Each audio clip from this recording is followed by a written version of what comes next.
在这个世界上，除了那些充满激情的真心人外，只有2类人会整天宣扬仁义道德。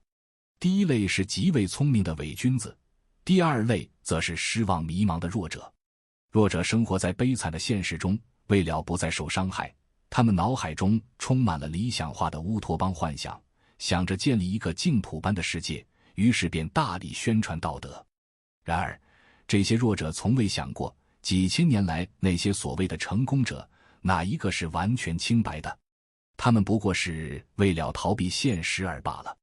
我们所教的知识，只有那些真正强大的人能看懂。有些弱者说我们所教的东西过于深奥，他们不认同。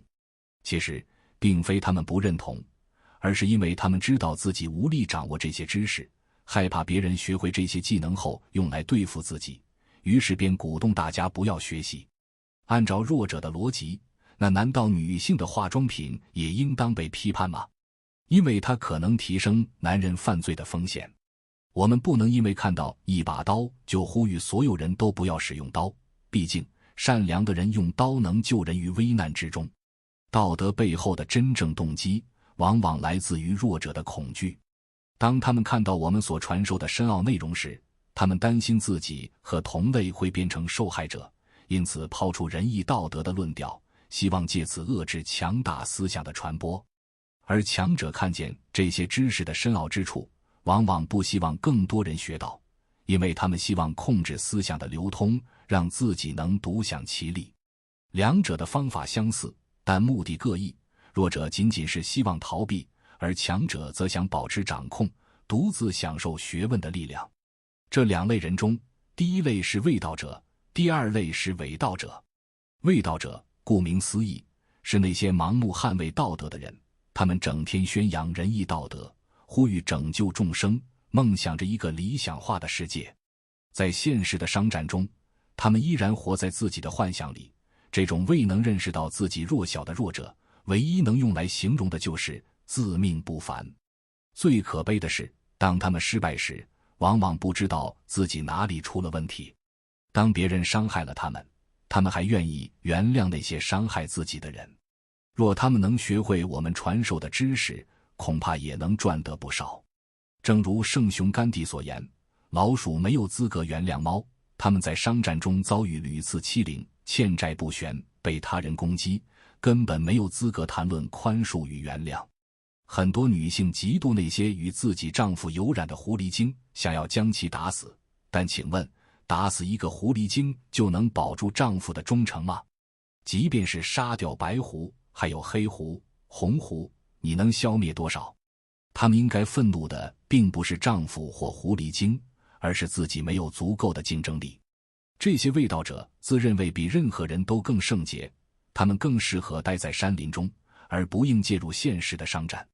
更有趣的是，他们还认为自己有资格批判他人，甚至认为自己拥有智慧来教导别人什么是对，什么是错。卫道者的思维简单，他们将世界分为黑白两色，不是光明就是黑暗。于是他们便化身为光明的使者，试图照亮世界。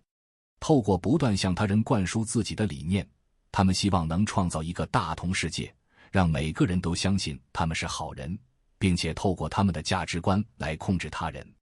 与卫道者不同，伪道者深知人性，并利用这一点来操控他人。这类伪君子不断宣扬仁义道德，目的是让每个人都相信他们是好人，从而更容易对你下手。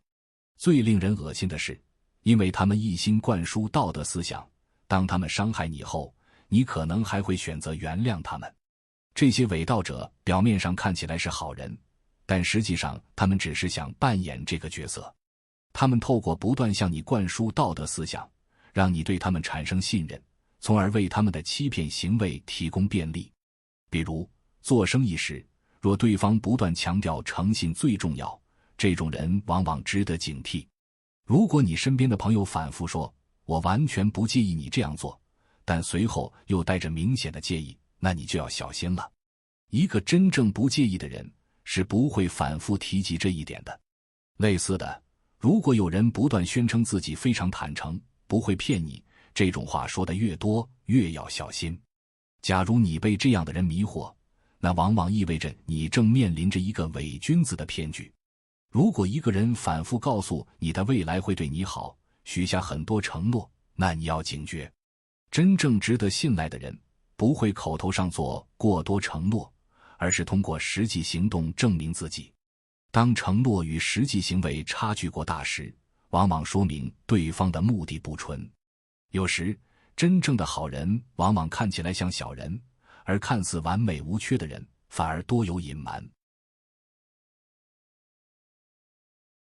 今天先分享到这里，如果对你有帮助，欢迎按赞订阅智慧补丁，超越自我，完善人生。